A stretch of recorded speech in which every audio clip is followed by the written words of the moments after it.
Prepare to win this season with PFF Fantasy. Pro Football Focus uses our exclusive data on every play of every game to bring you the best fantasy stats and projections. Join PFF Edge for full access to our expert rankings, draft tools, matchup charts, and of course our award-winning content. Are you a high-stakes player? Join PFF Elite, which includes our premium stats database, Greenline game picks, and DFS Optimizer powered by our fantasy projection. Join PFF Fantasy and prepare to win. Sign up now at ProFootballFocus.com.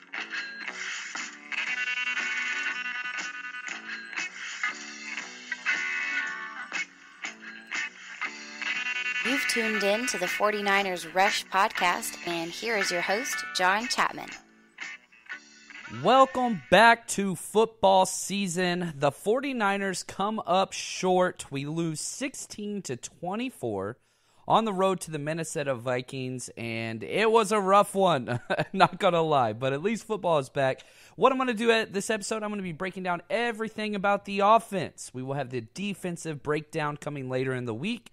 But in today's episode, we will be going over offensive MVP, mistakes aplenty. Man, there were a lot of mistakes. And what is the bright side? What can we take away from this? Kind of the silver lining behind the whole thing. That's kind of what's going on. So right off the bat, the offensive MVP, and this was rough. There was not an offensive player on our roster that did not make some type of mistake or have negative counting plays, but I'm going with George Kittle. The tight end came out and just played on fire. Yes, he had a huge drop. I understand that. But he had 5 catches for 90 yards. He was awesome. He played absolutely stellar. And, man, it turns out he was kind of the player of the game offensively and led everything receiving-wise. He just went out there and played really, really well. So, again, 5 receptions for 90 yards, had a 36-yard reception on 9 targets. He led the team in targets, yards, and catches. So you got to give him kind of a hats off to where he is at. He has come a very long way, especially whenever you look at the fact that he had that separated shoulder during the preseason. He came back and just played awesome. Now, we had lots of inactives on the offensive side. Eric Magnuson was out with a hamstring. That hurt us big time. Richie James was out. And then Matt Tobin, we could have used him. And Sean Coleman, 2 linemen that we had back. They were healthy scratches, but that's going to play a big role. 3 key injuries happened during the game on the offensive side, both to right guard position. Pearson and Garnett both had lower leg issues. It looked like Pearson was more of an ankle/foot, and Garnett seemed to be like an Achilles injury. It was almost non-contact, and he kept trying to put weight on it and just could not. So those are unofficial, exactly what happened. They are lower leg issues. And then also, man, our number 1 wide receiver, Marquise Goodwin, got what's being called a quad bruise. Now, he missed the majority of the game. He was running full speed across the field, and a defensive lineman opened up and kneed him right on the inside of his leg.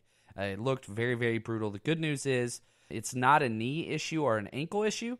It is completely it's a bruise. And he came back in and got a snap or 2, but then went back out. So I expect him to be just fine long-term, but that's kind of where that went. And really do hope that we can get him back really, really quickly because we need him. We missed him big time. So we'll go through a lot. The drives, again, we had 12 offensive drives, and this is start to finish. We got 2 first downs, and then we punted on the first drive.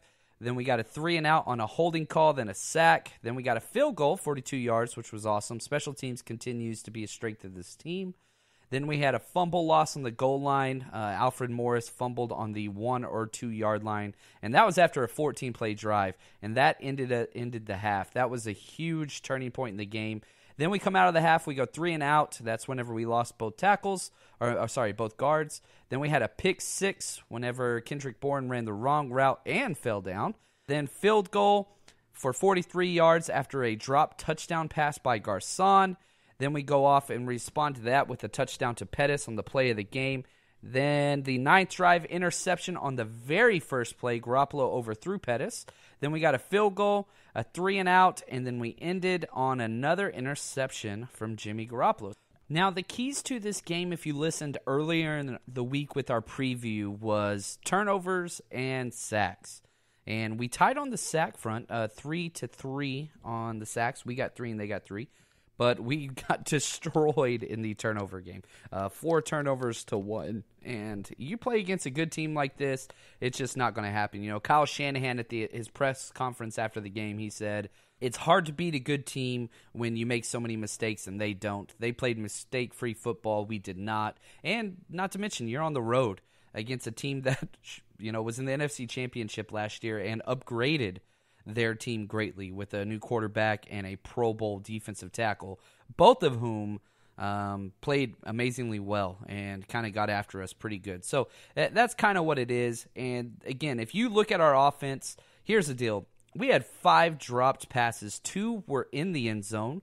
1 would have been a touchdown. So that's 3 possible TDs that we left out there. We fumble on the 1-yard line and then 3 interceptions on top of that. So if you want to look at why we lost this game, we lost this game. We didn't necessarily get beat. We lost this game. And it starts up front. You know, the offensive line, all the injuries definitely hurt us. We'll get into that a little bit later. But that's kind of what it is. And before we finish, I just want to give a shout out to everybody that entered into the fanduel.com/49rush 49rush competition. We had over 100 people sign up, which is great. Max that out. I'm definitely not winning that one. But if you want to sign up for next week, we will have another competition. Again, that's fanduel.com/49rush. The number 49, then rush, that is there. And also Game Day Sports and Memorabilia. These guys have been awesome. Really appreciate all their support for the podcast. Head over there for any memorabilia concerns that you have, jerseys, posters. It's all there, and it's all fully guaranteed. Authenticity guaranteed through several different checks through Beckett Sports. So you don't have to worry about it if it's authentic or not. It is. Again, head over there, Game Day Sports, memorabilia.com. Tell them the 49ers Rush podcast sent you.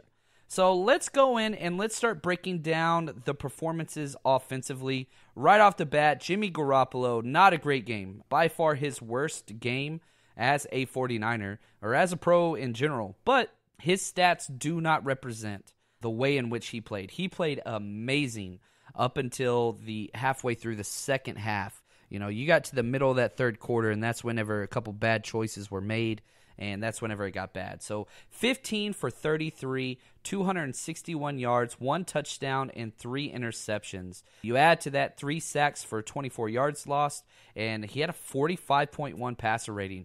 But again, a lot of this you cannot put on him. He came out and played great from the start. He throws that slant over the middle of the field as well as anybody in the NFL. So many tight windows, and he was giving his guys opportunities to make the play, and just several drops back to back to back to back. And it's drive killers and morale killers whenever your quarterback is playing exactly what he needs to, the way he needs to play, but the plays are coming up as negatives or drop passes. Whenever you could have a first down, but instead it's going to be 3rd and 6 because somebody dropped it over the middle. That's rough.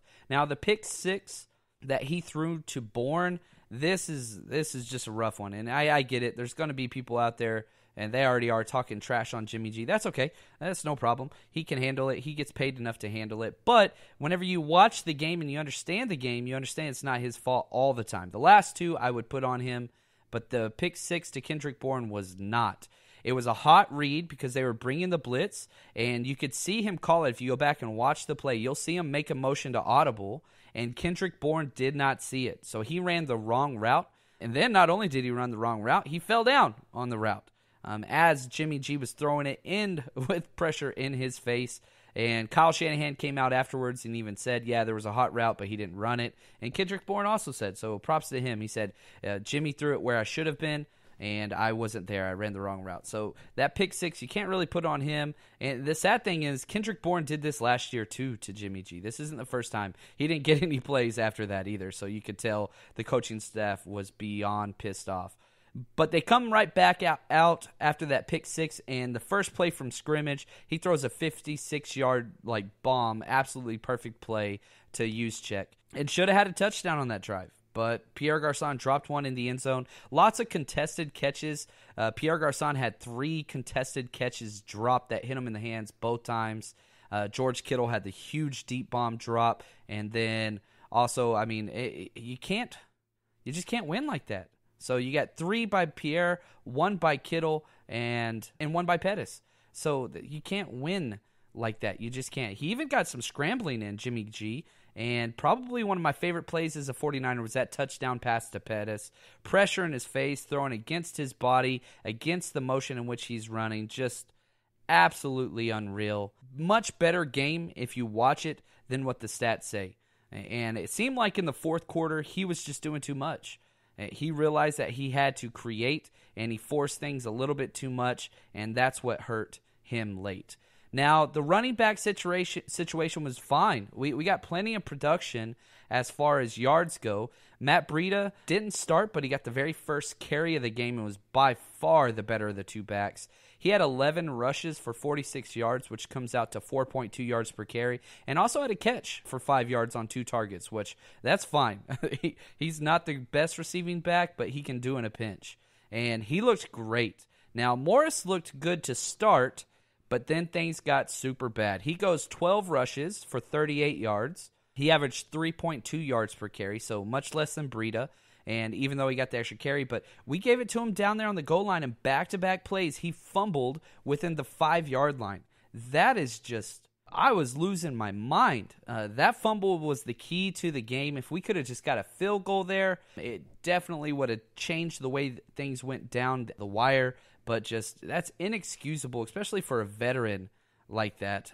But he looks good. Mostert, amazing play on punt coverage, but he got in there for maybe 2 offensive snaps tops. He is just a backup guy and a special team stud. Kyle Juszczyk, 1 catch for 56 yards on 2 targets. Just, man, he runs such a great route, and it just seems like he's going to have 1 or 2 of these plays a game where he gets lost in the mix, and Kyle Shanahan just stashes him on the sideline for a huge play. So Pierre Garçon, pretty rough game, to be honest with you. He got the very first play of the game was a slant route, and he took a big hit and caught it, which was awesome. But again, 2 receptions for 21 yards on 6 targets, 3 drops. Ugh, that was a rough game. And I get, he's not a guy that's going to create space. He's a contested catch guy. So if he's not going to get those contested catches, man, what are you doing out there? Sendejo just owned him over the middle. Their free safety was just lighting him up nonstop and kept dropping passes. So that's what it is. Goodwin, he had 1 target but no catches. He went out early in the second quarter. As we said, he came back. I don't think there's going to be any issues with him next week. Now, Dante Pettis, lots of bright spots, and it's a roller coaster game. This is exactly what happens with rookies. So he had 2 catches for 61 yards on 5 targets. He did have 1 drop in the end zone. It would have been a great catch, an amazing catch, but he very easily could have had 3 catches for 90 yards and 2 touchdowns in this game. And that's what he brings. He is a red zone big play stud. Replaced Goodwin and got a lot of snaps. And, man, he's got to step up. You could tell there's some issues going on in his head right now. You know, he's back there for a punt, and he bobbles it. Luckily, we landed on it just fine. But he is not right in the head. I don't know if it's just nerves or what. If he's overthinking things, he needs to chill out because the talent is there. And, like, hopefully this is it. Like, again, you talk about a guy that didn't have any drops at the college game at all. 0 drops. And he has had every single game he has been in, all the preseason games, and the first game he is having drops. So he needs to fix that pretty quick. But still, the talent is there, and we need this guy in the future. Trent Taylor, Mighty Mouse, love this guy. He didn't really do anything in the first half at all. He finished in the second half with 4 catches for 28 yards on 6 targets. Just came in late, and it's funny. He loves to fight, man. He wants to be in the ruckus, Wu-Tang style. There was a punt play where the Vikings punted the ball, and instead of fielding it to down it on punt coverage, they just touched it. So as soon as they touch it, this is what's called a dead ball, which means the 49ers can now pick up that ball and do whatever it is that they want. They can return it and fumble it. It doesn't matter. At worst case, you get the ball where the punt coverage team touched it first. So he runs in there. He's very, very smart. He understands what's up. Whenever I coached, I would tell my players to do the same thing. He runs in there and tries to dive on it and pick up and make something happen and got thrown to the ground. But it just looked funny because there was about 6 Vikings versus the smallest man on our roster, and he was going after him, man. I love that guy. Mighty Mouse is a beast.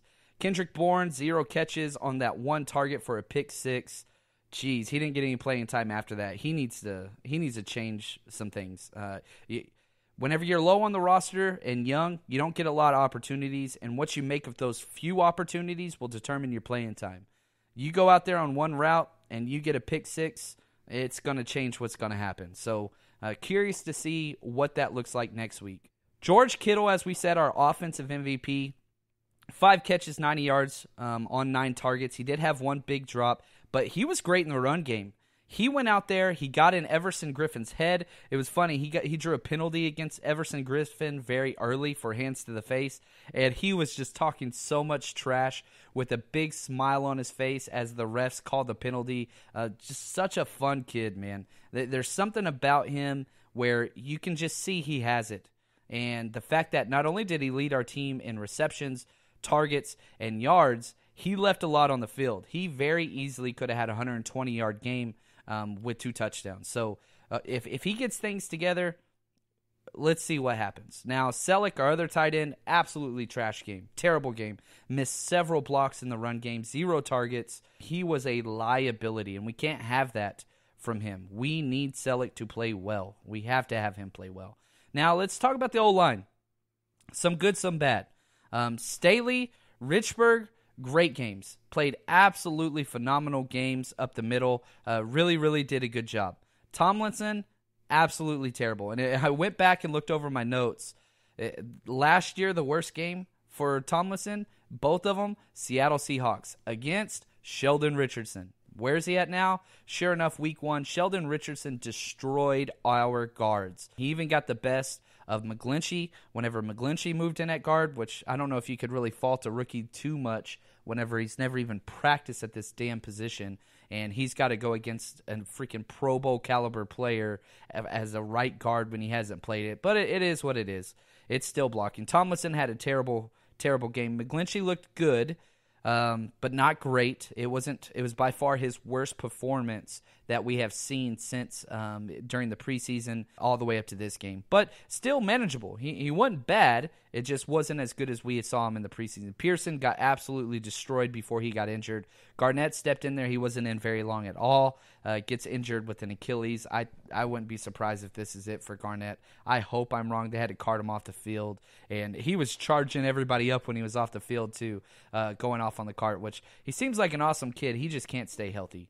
So we send in Garrett Gilliam. We try him out at guard. That didn't work. Then we swapped him and McGlinchey. That didn't work. Gilliam gets beat off the edge. He was getting destroyed by Danielle Hunter as soon as he went in the game. And you can almost pinpoint the time in the game where, man, we were fighting back the whole time. But when Gilliam went in, there was a huge difference with Jimmy Garoppolo because he just had pressure nonstop after that. So that was huge. Now, a couple team stats that I want to look at. That's kind of going through all the player personnel. First downs. We had more first downs than the Vikings did. 20-19, we won that category. Third down efficiency was awful. 5 for 13. That is just, that's pretty bad. That's the worst since Jimmy's been here. But again, 327 total yards. That's okay. That's not too bad. But the problem, the biggest problem was this. Turnovers, we had 4. Red zone offense, 1 for 4. We scored 1 touchdown and 4 trips to the red zone. That is catastrophic. That is no good. Penalty-wise, we were great. We only had 3 penalties for 21 yards, but one of them came in such a crucial point. Solomon Thomas, I don't want to talk about it. I'm going to get mad. I will get more into that whenever we get on to the defensive episode, which will be out a little bit later this week. So, things to look for. Next week, we have the Lions at home, thank God, at 1:05 kickoff Pacific time. Really, really excited about that. So we've got 2 more episodes this week. I've decided to step it up this year. We're going to try to do 3 a week. So here's your offensive breakdown. I'll be doing the defensive breakdown here in just a couple days. And then we're going to be doing a full-on scouting episode again of the Lions. We'll have our scout on at Cadou, sorry about that.